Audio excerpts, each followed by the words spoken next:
realize I'm 2 minutes early, so I'm just gonna fill the space while I wait for everyone to join. I've got the turning circle. I'm pretty sure it goes live when it gets to 1, and then it has like a turning circle, and then it looks like it's live. So that's why my old videos, you'll catch me going for like 5 minutes because I don't know what the hell I'm doing. So good morning, good morning. I never introduced myself. It's Caroline from Mystery Hair, and thank you for joining me on my Facebook group live, East Anglia Small Business Branding. I really need to think of like a shorter name. I wonder if I can acronym it. East Anglia Small EASB. EASBB. Welcome to EASBB, East Anglian Small Business Branding, on Facebook Live. It's been a busy morning already. I got up super early because my hubby and I were going to go have a little cup of tea together. Of course, he ran late, and then his computer wasn't on, so then it was about a 2-minute cup of tea, and then off he went. So that was worth getting up early for. It wasn't. Give me a shout out in the comments if you're watching, so I know who's there, so I can pick on you individually. What else happened this morning? Oh yeah, and then I went to the post office to return some clothes, as you do. So that's a nice little £40 coming back to me. And then I went to the bank. Oh, the bank doesn't open till 10. Oh, that's nice for you. So I came back home. So I've still got to go do that flippin' chore. Today, Izzy goes to her new high school for like a little induction hour on how things are going to operate. So that's pretty special. So I'll be in and out. So I'm trying to plan. I know that I've got a couple of clients waiting for me to get my shirt together. So I've got some planning to do for that. I've got some deadlines to write up and project plan. I'm on it. So if you're waiting for me, don't you worry. Jason's back at work, so now I'm on it. I have no distractions. Right, so let's get into it. Today is not going to be a short one like last week because I have actually prepared something. Not all the way, so it's a start. Maybe this is like a 3-parter. So, right, so hello, welcome, Caroline, Mystery Hair. Let's get into it. So today I want to chat about defining your, when I'm doing this, by the way, I'm reading my notes. I want to define your ideal client avatar. Why this is important is with branding, what it is it's setting a bunch of rules based on, well, the way I do it, based on a set of human elements, human goals and motives and ethics and all of that stuff. And to reach a person on a human one-to-one level is quite difficult across a computer screen. So that's why I do the exercise of defining your brand personality, which, as I've said before, being a small business owner is basically defining your own personality traits, because you are going to be the person at the end of the phone or the person behind the counter that they meet, and they're going to have a level of expectations before they meet you or talk to you based on your brand elements. So it's good if the two combine. It's a nice word for like symbiotically. As usual, my mental dictionary is broken.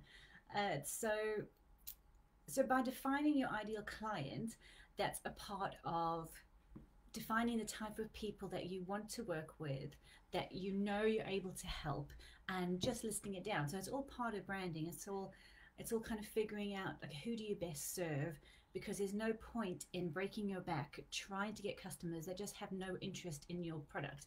When I say service or product, I'm using them interchangeably because my product is my service and vice versa.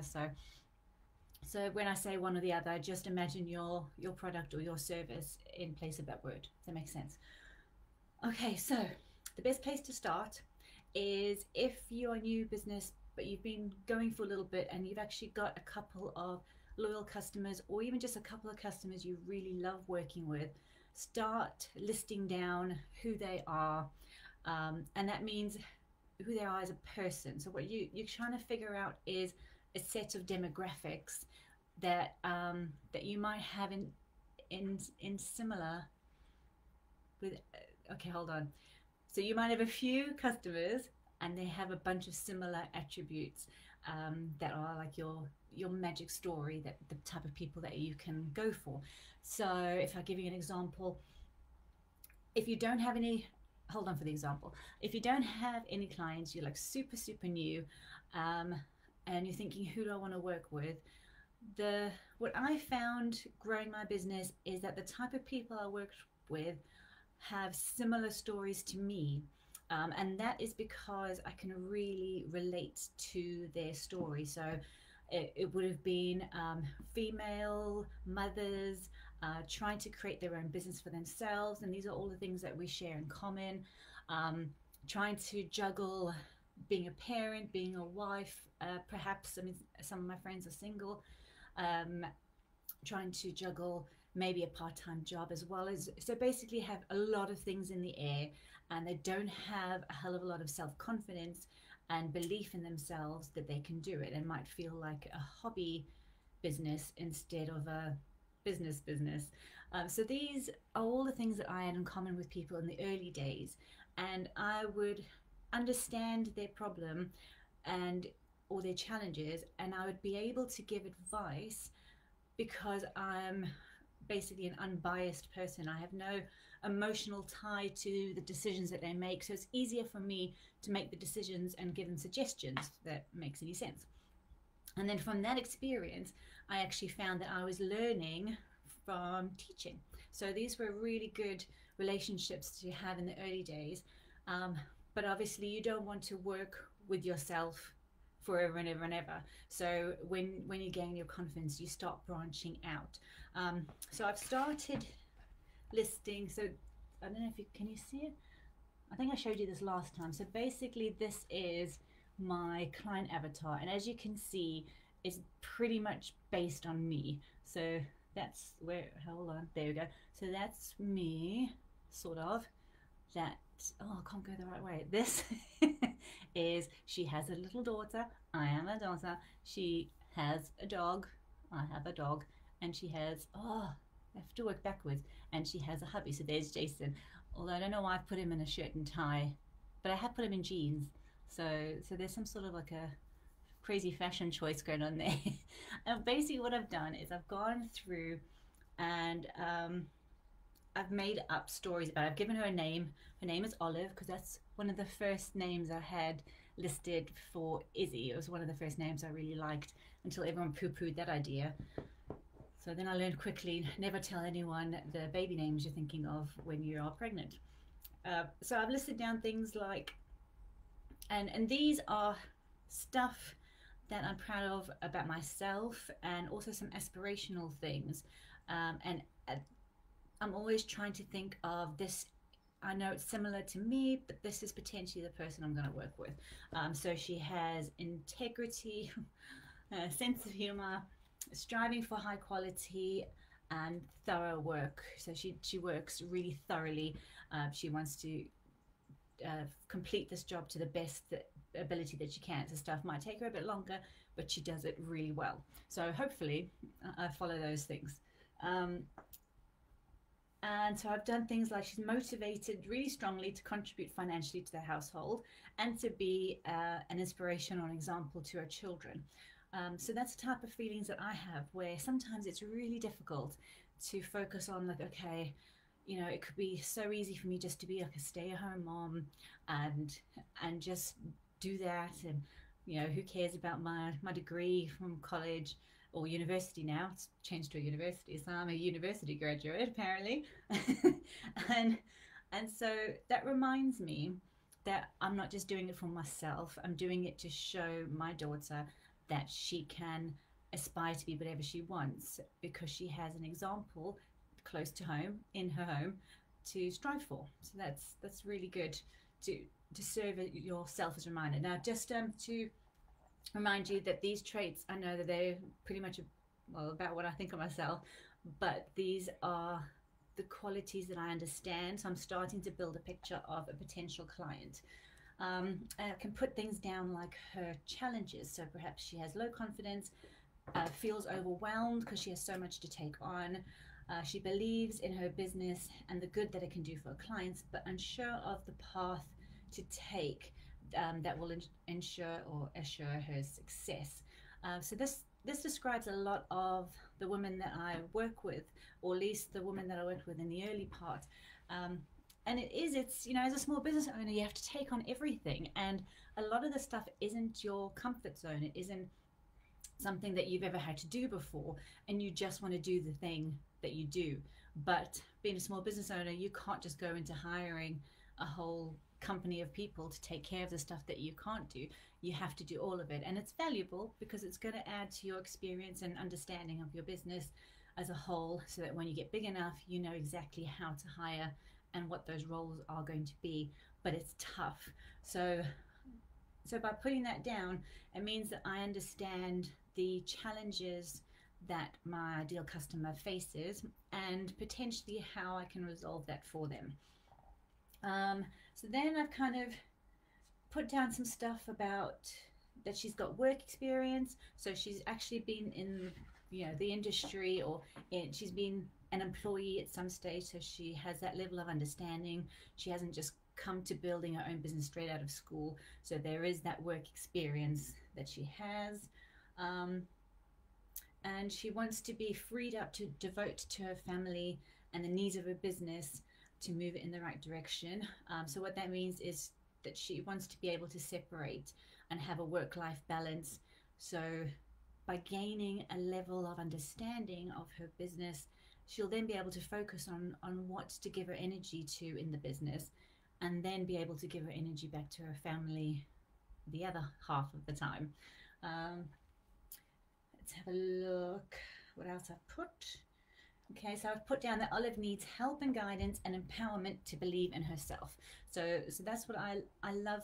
My transformation that I love providing to people is enabling them, enabling my ideal customer and my current customers to be able to do it for themselves based on understanding and knowledge. So I like to teach people a small amount of branding, so that going forward they don't have to second guess all of their decisions.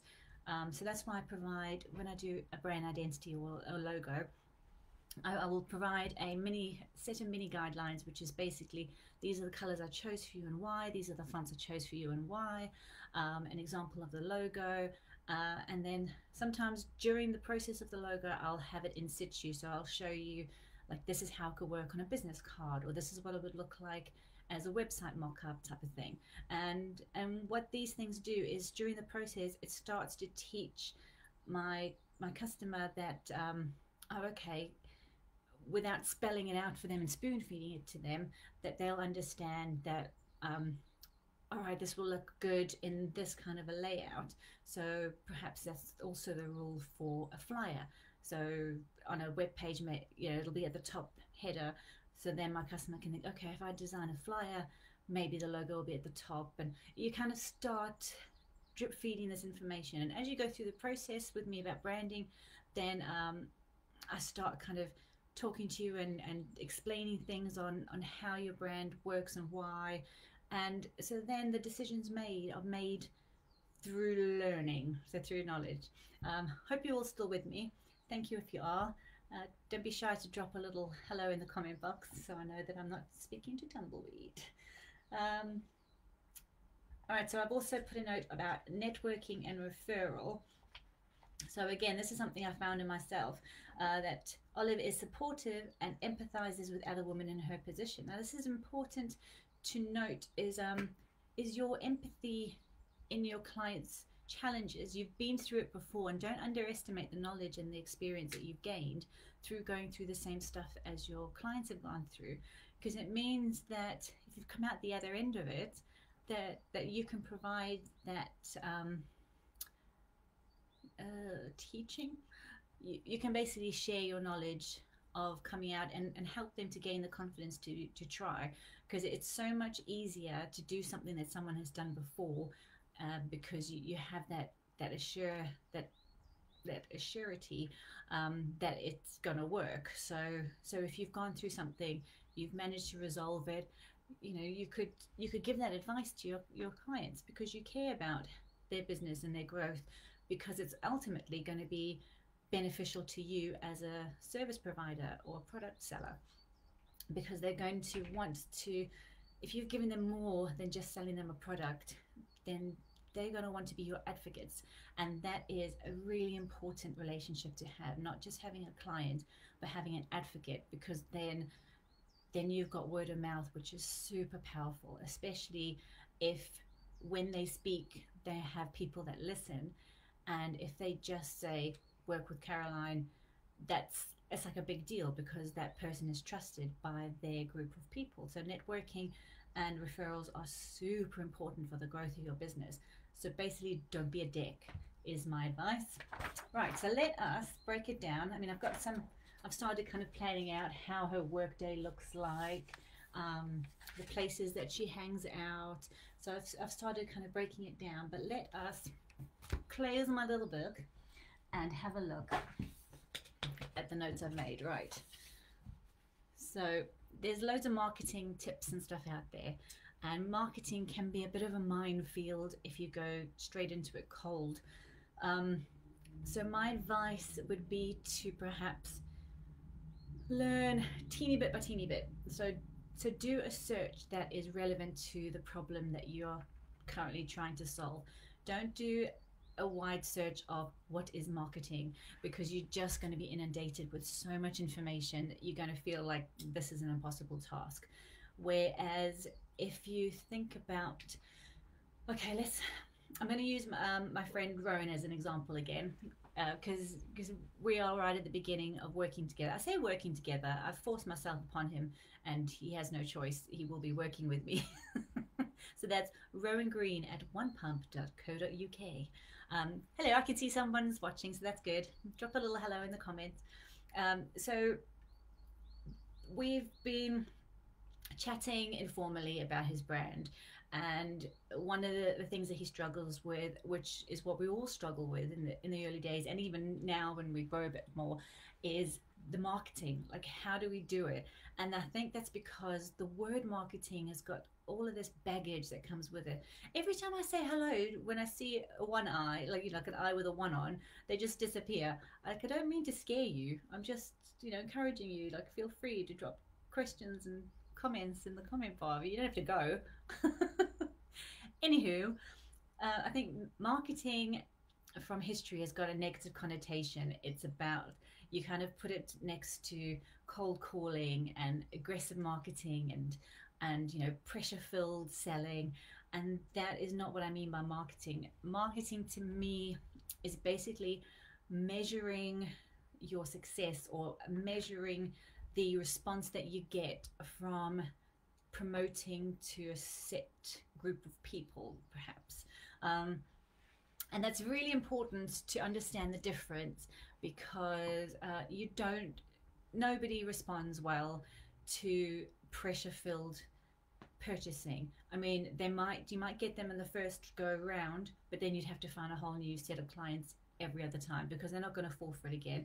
And that's exactly how it feels to a customer, is that they've been taken advantage of and they've been duped. And you don't grow a business based on mistrust. So that's part of losing your customer on the first. You might get a few bucks, but then the work is that much harder. So the slower the burn, the hotter the fire. Wow, that's profound. I'm like really good at this. Anyway, let's carry on. So when you are searching for marketing, think of a specific thing. So for Rowan, for example, I had my hair cut yesterday. Yes, you may have noticed it looks pretty much exactly the same as it did, but neater.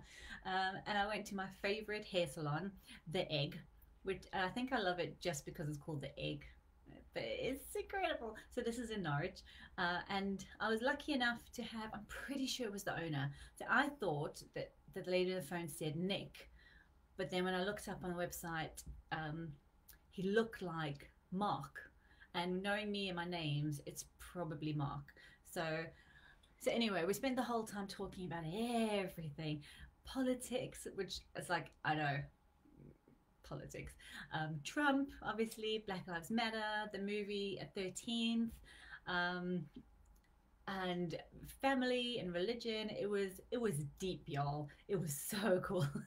And it was really nice, because we were basically sharing the fact that, you know, it's hard to be open, and to have debates with such passionate subject matter that you could basically just lose a whole bunch of friends. But it's important for your own growth as a person to try and be open to these things and to encourage debate, etc. So it was a really, really, really good haircut because it was like a philosophy lesson. And when I went to go pay, and I used the hand pump to do my hands, I realized like, oh wow, this place is so stylish. It's called the Egg. Rowan's product is a foot pump, hand sanitizer pump, so you don't have to touch the machine at all. So you're obviously reducing contact, and it looks really stylish because it's made of metal and it's all angular, and it would fit in really well with a hairdresser, because a lot of hair salons, they're all like schnazzy. And so I thought, wow, I've been talking to him loads. So we've already got like a bit of a rapport. So I said to him, I said, a friend of mine actually makes these foot pumps, and I explained to him about how it looks really good, and all you have to do is you pop it here. You just have to change the bottle. Nobody has to touch it. Blah blah blah. And he seemed I mean, let's see what happens. But he seemed genuinely open to the idea and asked the receptionist to write down the name of the website. Now I'm not an idiot. I know that he was probably just being really kind because we've been chatting so long, and I was a little bit like, because I felt a bit nervous as well. Like, it's the first time I've tried to do some sort of like a sales pitch for someone.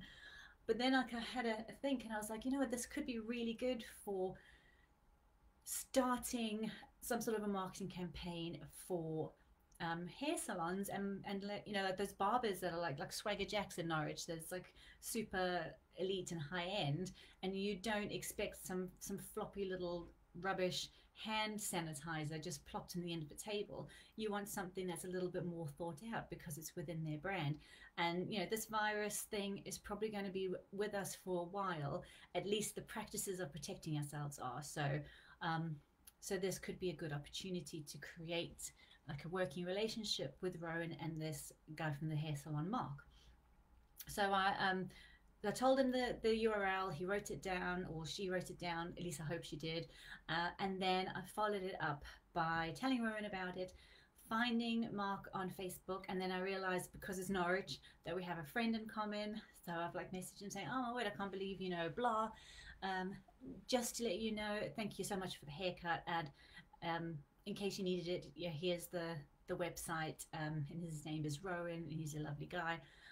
And then I'm hoping that will be enough to start some sort of relationship. And then it made me realize this should be the focus of our first marketing campaign together, is how do we get the message across without being too pushy to all the hair salons. And I think starting locally would be good. So he's near Salisbury.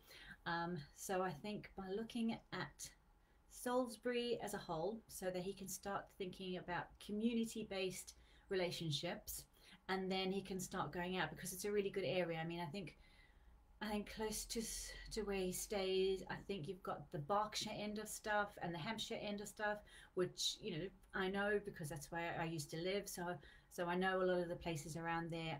I kind of understand, especially the Berkshire side, because they're nearer to London. I kind of understand the culture of that town. And then he's got the other side, which is kind of nearer to Kent, which is a bit more of a travel, but he's got a really good like geography location to target. So that's one of the things. So using, again, my guinea pig as an example, what we would do together, I think, and I'm telling you this as like an exercise for you to do. So what you should sit down and think of is to defining, right, there's two things. There's demographics and there's ideal client avatar. Now, demographics is old school. So that's a set of criteria that is generalizing a group, like a large amount of people. So it's going to be things like I'm probably going to be going more for females. Now in this case, salon owners are probably going to be majority. The mostliness of it is probably going to be men, because if you've ever been to a hair salon, the top tier or the business owner, they tend to mainly be men. So let's just face facts. And I'm not saying that's obviously the norm. You're going to have salons that are owned by women, but we're thinking like super generalized. Um, so we're going to be thinking, okay, men, um, what kind of things are they into, so that I can build a rapport based on commonality. So I must stop saying. So if we use Mark as an example, he owns the business, and he rents out chairs to other hairdressers on lower tiers. So he's the decision maker. He's the one that you want to speak to. There's no point in speaking to the other hairdressers because they're renting a space within his salon, but he is the financial decision maker. So he's the one that you would want to target. And it's then about describing, well, how are you going to transform his business? How is your business going to help his business? Now, going back to demographics, you would then think, okay, male, is it an individual or a large size business, individually owned or large size business? He would be individual. What kind of industry is it? So it's the hair dressing, hairstyling industry, is that a thing? Or maybe even beauty industry. And then you can start getting specific about, is there a particular company that you love to collaborate with within the set of demographics? And then the better way to do it is to then put those into an individual format. So we would basically use Mark as a guinea pig, as a starting point, and to try and create a relationship with him. Now, I know I'm setting myself up for failure here by mentioning the hair salon and the owner and the fact that we're going to try and use him as a basis for our marketing, because if it doesn't work, I'm going to look like a tool. But anyway, we're going to give it a go.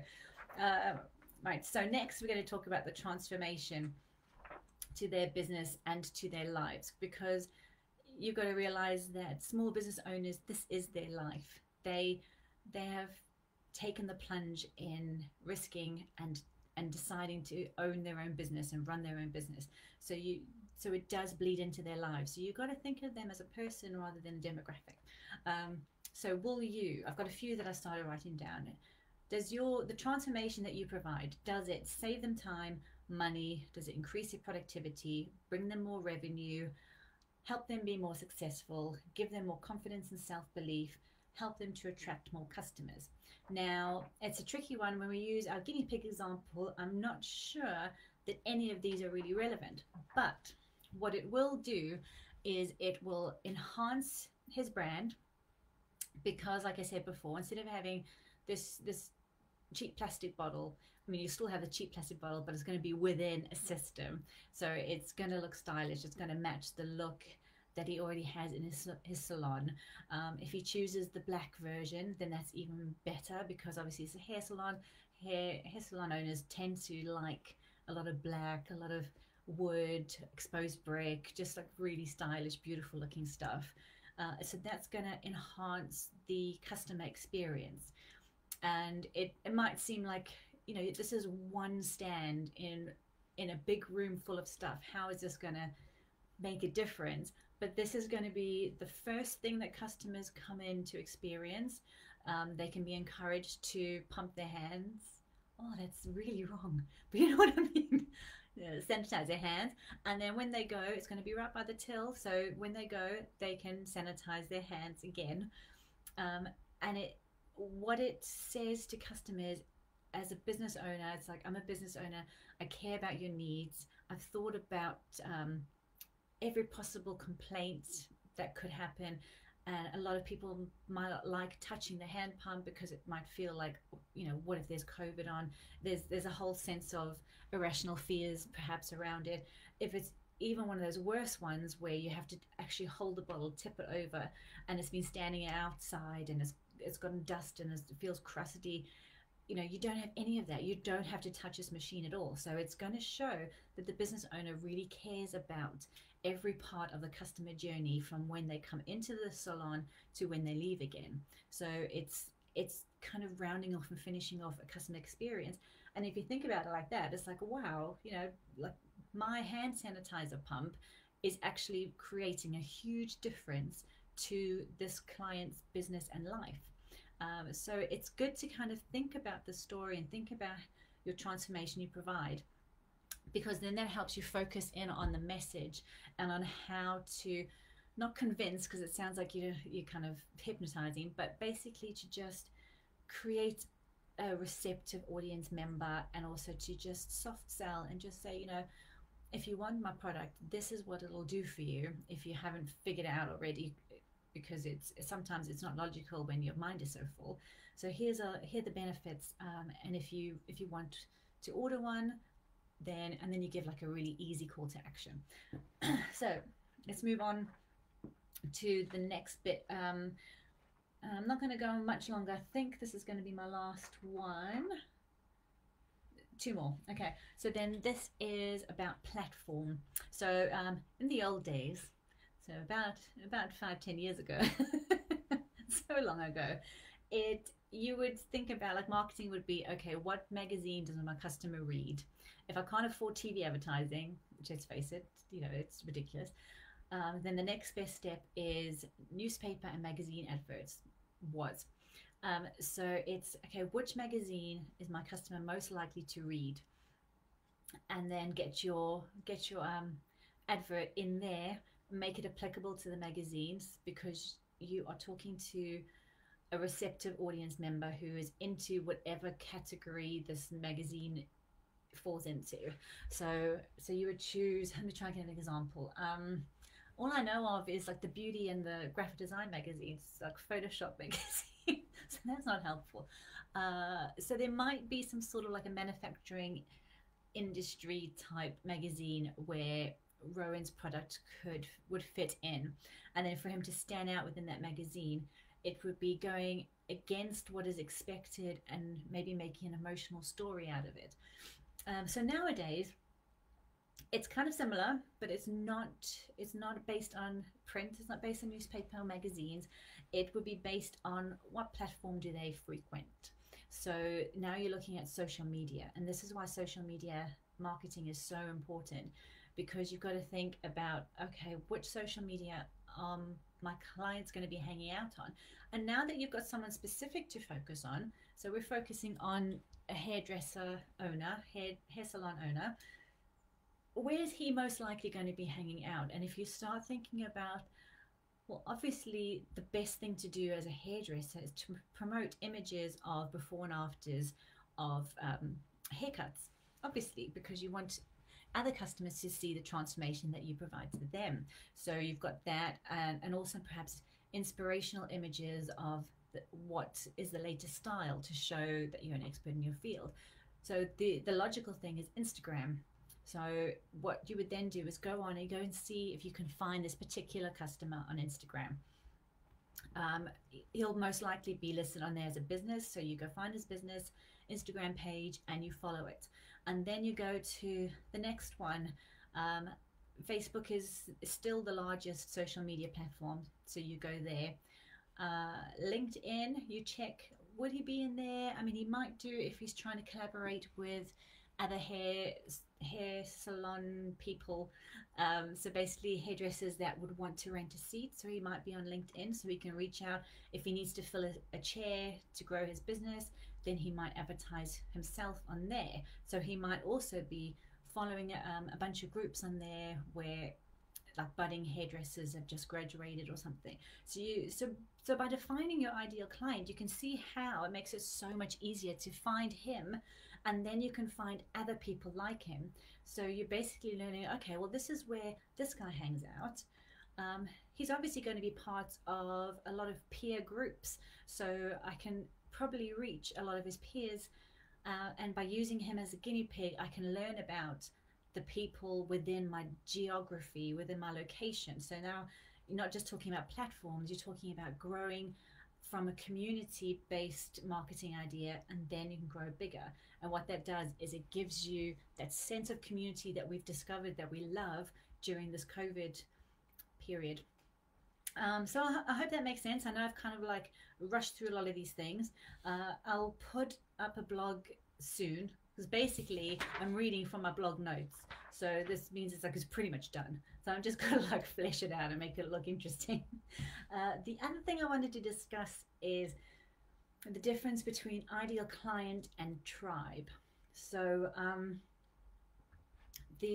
and also rules of not taking advantage of somebody's approachability. So when you have in marketing, when you've got a warm lead, which is basically means it's somebody that's receptive to hearing about your product or your service, don't take advantage of them, because that's not how you create an advocate. Having a warm lead is actually, it's a huge honor as a service provider. Like chatting to Mark and having him be interested enough, hopefully, to write down the website means that I cannot take that for granted. He's basically opened up, and based on the chat that we had, he's kind of inviting me in and saying like, okay, I am interested, and then I don't want him to forget, and because I know that having Rowan's product in his shop is going to enhance his brand. So of course I want him to have the best that he can. So don't take that for granted by pushing and like harassing him. So I know that I've kind of harassed him a little bit by finding him on Facebook and sending him a message, but then that's it. That's the full extent of my push, and I'm going to then take a stand back, because it's now his decision if he wants to carry on the relationship. It's kind of like dating. You kind of got to think like, oh, I don't want to come across like some sort of a crazy bitch, because let's face it, I'm not normal to begin with, so I don't want to like go too far over the edge. So don't take that for granted. And then, so I would list him down perhaps as an ideal client. So this is like for Rowan, I think this would be an ideal client. Doesn't have to be the only one. Don't have to strictly focus on this industry. And then creating a tribe is basically getting a group of like-minded people to invest, not necessarily their money, but invest their time in you. So what I'm hoping to do with my Facebook Lives every week is I have a small amount of people that I know will regularly watch these. And what I'm doing is I'm teaching them a little bit about their business, but what I'm also doing is just helping them to know how to refer me, because I'm positioning myself, I'm giving away all my secrets now, I'm positioning myself as an expert in my field. My field is branding and all of that encompasses, and I try to give the most well-rounded service I can, because I don't believe in just creating a logo and then just saying, see you later, thanks for the £6 million that you paid me. That's a proper amount. I want there to be a long-term relationship, and it doesn't mean that person has to keep buying from me every 5 seconds, but by letting them know what I know, giving them tips to improve their business. If somebody comes around that needs anything that I mentioned through these Facebook Lives, then my tribe is going to say, go speak to Caroline, or join Caroline's group on East Anglia Small Business Branding. And then that is then an advocate for me. That is an advocate creating referrals any chance they get. I have these amazing clients / friends that always give my name out. If they're in their own Facebook group that I'm not in, they will put my name there. And I mean, that's valuable, and that's what you need to grow your business, because it's like you can't do everything yourself. You need advocates in your life that will push and promote you in a really good, trustworthy way, and that is crazy good. So that's what you need to do to create a tribe. And to create your ideal client, you just have to list the types of things and the types of people that you want to work with and you want to keep working with. It doesn't have to be the same person, but I see like a really good opportunity for Rowan to create this relationship with hair salons and his product. And like for him, it's not just about the stand. When we're chatting about, he can collaborate with local sanitizer developers, and what he can do is then take another thing off his customers' plates by saying, would you like me to keep track of your orders for you? So what that means is I will order this specific brand from this local company, local to you, so support your local businesses. And what I will do is I will check in personally, or I'll get them to check in personally once a week to start off with, to see if you have enough stock, and then we can start working out, how many that you want to order at one time. I can look at where you store it. So now what you're doing is you're not just selling an item, you're actually giving a full, well-rounded service that shows that you care about their business and taking as much off their shoulders as you can. And you then start becoming somebody that transforms their business and that they can trust.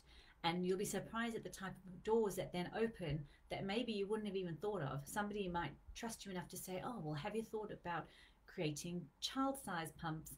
And then we'll be like, already do, here's 500. So, so hopefully, and this is like be nearly an hour, and I haven't even really gone into it deeply. I hope this stuff helps. Please, please, please message me if any of this stuff helps. If anything that I've said is just complete utter garbage, then challenge me on it, because then I can learn. And if I am talking garbage, I can realize that I am and not talk that garbage anymore. Or I can do some research and tell you that no, of course I'm right. I mean, Jesus, are you crazy? So thank you if you've stayed with me this long, because it's a long one. So I'll do the networking thing and say, this has been Caroline from Mystery Hair on the Facebook East Anglia Small Business Branding Live. And thank you. And next week, I have no idea what I'll be doing, but I'm going to figure it out and let you know. So follow me on the Facebook group. And also, if you want to join my business page, Facebook Mystery Hair, then sometimes I remember to put posts on there, and that's super professional. So anyway, thanks and bye, and I'll see you next week.